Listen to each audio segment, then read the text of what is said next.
Black holes हमारे ब्रह्मांड के किन्हीं सबसे खतरनाक विनाशक में से एक हैं, जो कि हमारे अंत का कारण बन सकते हैं। अपने इस एपिसोड में हम लोग एक स्टार की पूरी लाइफ साइकिल को समझेंगे कि कैसे एक स्टार जन्म लेता है और उसका अंत कितना विनाशक होता है। तो चलिए आज का ये एपिसोड शुरू करते हैं।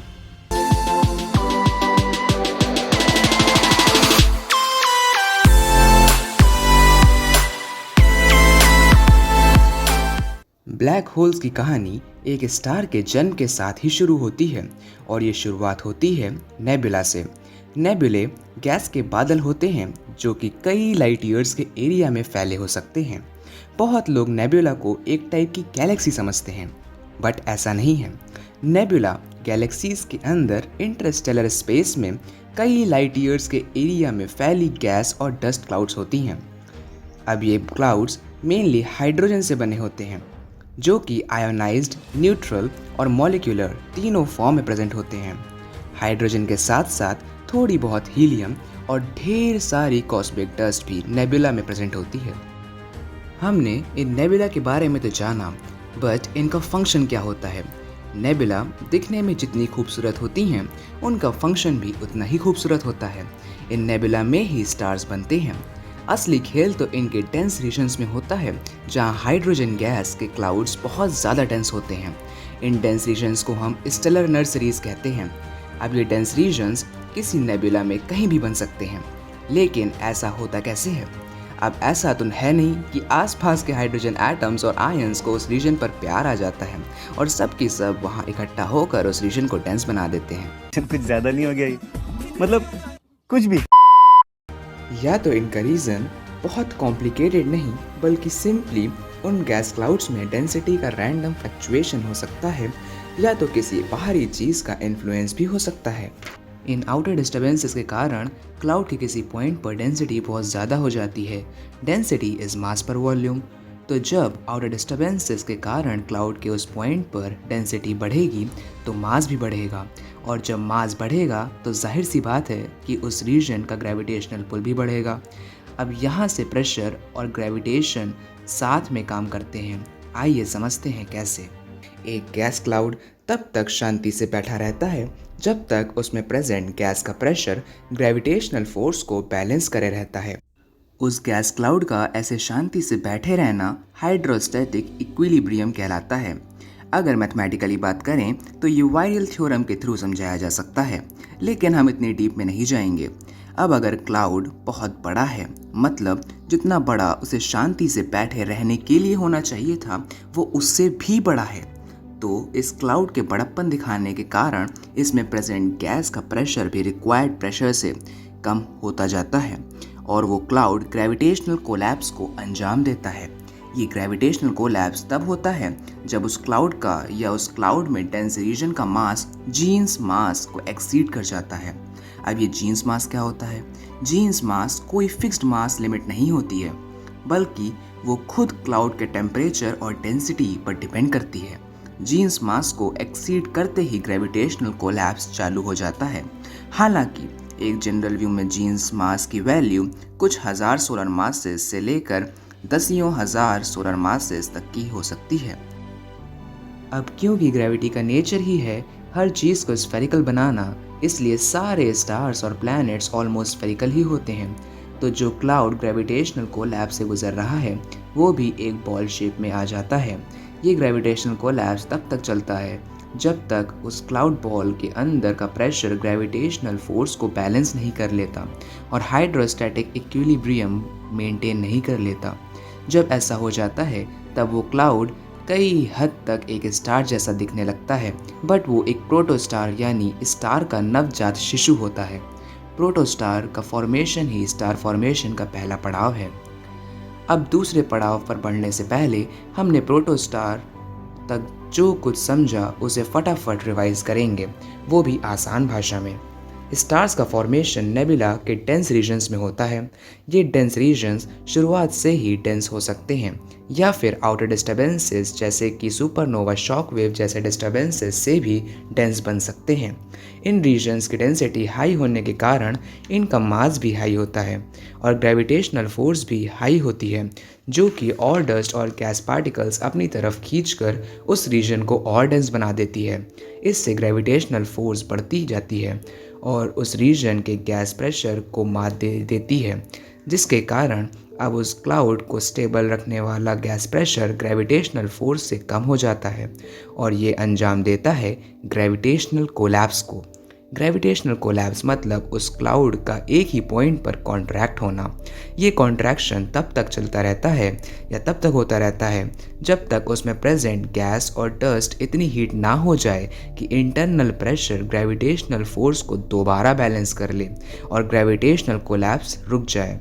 जब वो ग्रेविटेशनल कोलैप्स रुक जाता है तब वो क्लाउड कई हद तक एक स्टार जैसे दिखने लगता है, और क्योंकि वो पूरी तरह से एक स्टार नहीं होता और नवजात शिशु होता है, इसलिए वो प्रोटोस्टार कहलाता है। तो यहाँ तक हमने समझ लिया। अब थोड़ा और आगे बढ़ते हैं और प्रोटोस्टार को थोड़ा और डिटेल में समझते हैं। एक क्वेश्चन आप लोगों के दिमाग में उठ रहा होगा कि आखिर ये कोलैप्स रुक कैसे जाता है।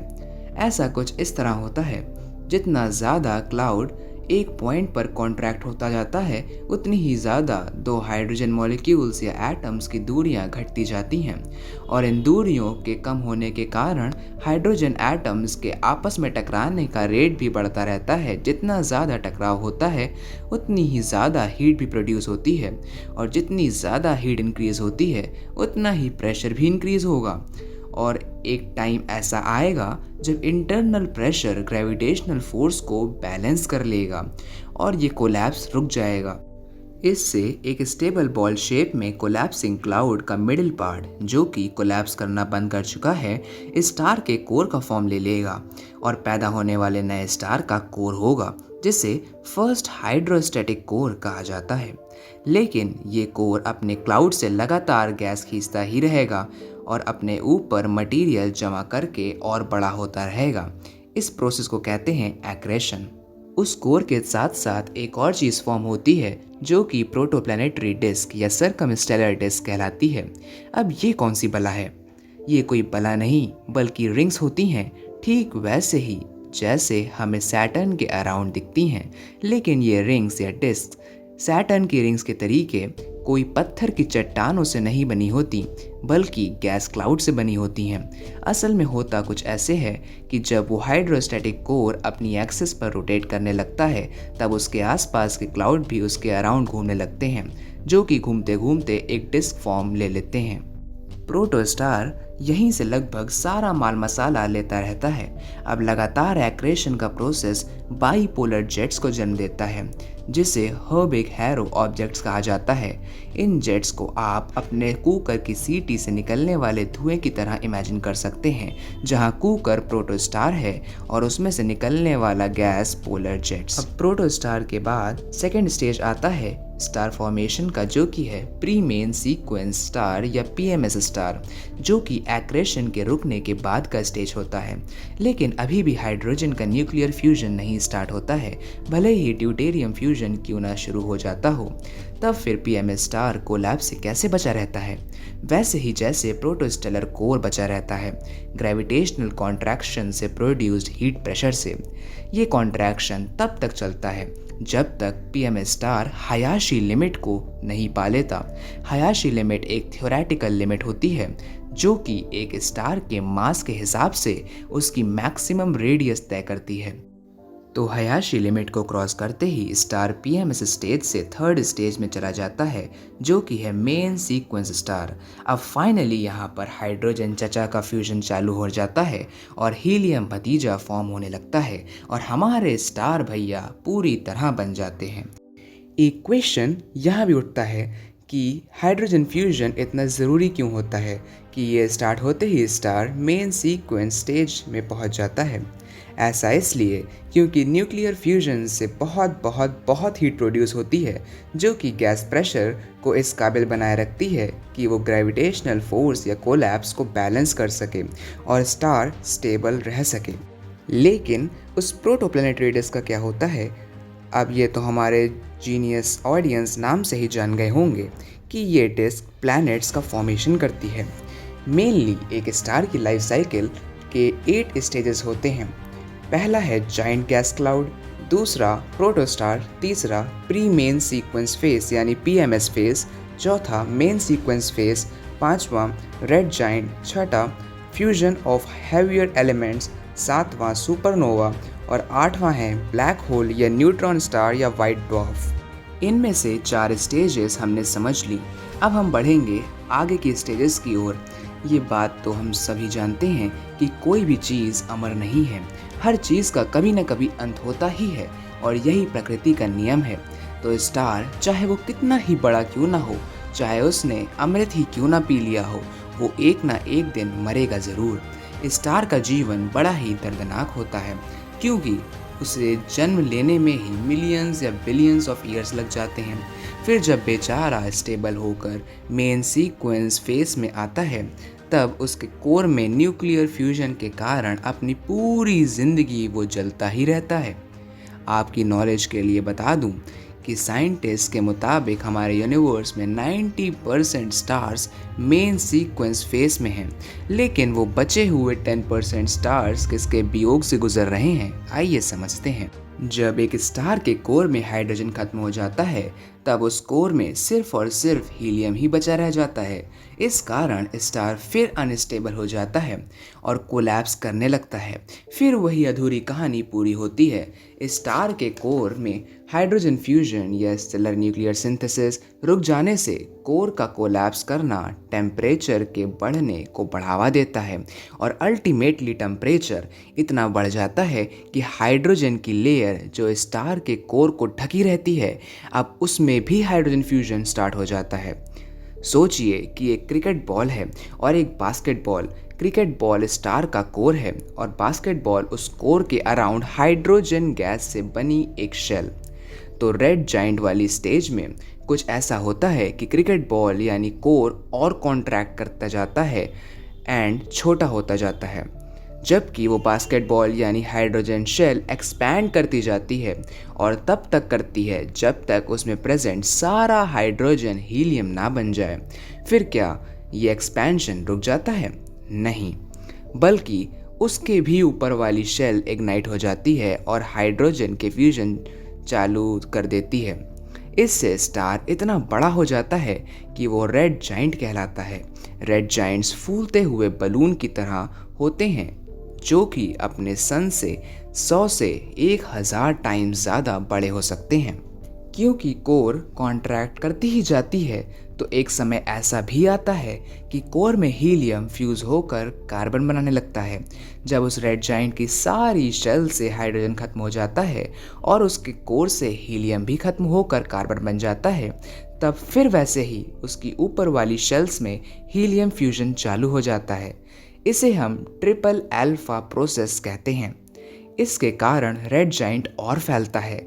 जब सारी सीमा पार हो जाती है और अब कोर इस काबिल नहीं रहता कि वो कार्बन को भी फ्यूज़ कर सके और उस रेड जाइंट की शेल्स भी इस काबिल नहीं रहती कि वो और फैल पाएँ और उस रेड जाइंट को और फुला सकें, तब वो रेड जाइंट अपनी आउटर लेयर्स को अपने कोर से जुदा कर देता है, जिससे हमारे पास सिर्फ एक ठंडा कोर रह जाता है जिसे हम वाइट ड्वार्फ कहते हैं।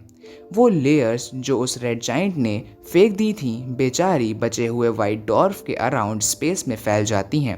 इसे हम प्लैनेटरी नेबुला कहते हैं। वाइट ड्वार्फ वाली स्टेज से वो स्टार्स गुजरते हैं जिनका मास हमारे सन के मास के 8 टाइम्स मास से कम हो। लेकिन उससे भी ज़्यादा मास वालों के साथ क्या होता है?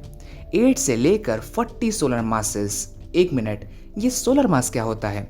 हमारे सन के मास को ही 1 सोलर मास कहा जाता है। तो 8 से लेकर 40 सोलर मासेस के स्टार्स रेड सुपर जाइंट्स बनाते हैं, जो कि नॉर्मल रेड जाइंट से भी कई गुना बड़े होते हैं।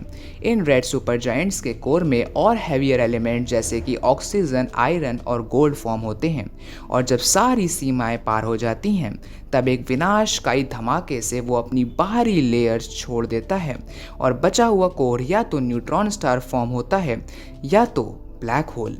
इस धमाके को हम सुपरनोवा कहते हैं। एक और चीज़ यहाँ पर होती है कि बड़े और काफ़ी हैवी स्टार्स जल्दी मरते हैं और अपना फ्यूल हमारे सन जैसे नॉर्मल स्टार्स से जल्दी ख़त्म करते हैं। ऐसा क्यों? इसे समझने के लिए हम लोग कुंभकर्ण और एक नॉर्मल ह्यूमन का एग्जाम्पल ले लेते हैं। कुंभकर्ण रामायण में रावण का भाई था और वो एक जाइंट था। जहाँ वो 6 महीने का खाना एक दिन में ही खा लेता था, वहीं एक नॉर्मल ह्यूमन 6 महीने का खाना 180 दिन में खाता है। ठीक ऐसा ही होता है नॉर्मल स्टार्स और रेड सुपर जाइंट बनाने वाले स्टार्स के साथ। चलो, हमारे कहने से आपने मान तो लिया कि सुपरनोवा होता है, लेकिन आखिर ये होता क्यों है? रेड सुपर जाइंट्स का मास इतना होता है कि आयरन जैसे हैवी एलिमेंट्स से बना कोर भी उस रेड सुपर जाइंट के कोलैप्स को नहीं रोक पाता, और इनवर्ड प्रेशर इतना होता है कि कोर में प्रेजेंट एटम्स में प्रोटॉन और इलेक्ट्रॉन एक दूसरे में मिलकर न्यूट्रॉन्स फॉर्म करने लगते हैं। इससे प्रोड्यूस एनर्जी इतनी होती है कि वो उस रेड सुपर जाइंट की आउटर लेयर्स को एक बहुत ही विनाशक धमाके के साथ बाहर फेंक देती है। सुपरनोवा के बाद बस एक बहुत ही डेंस कोर बचता है।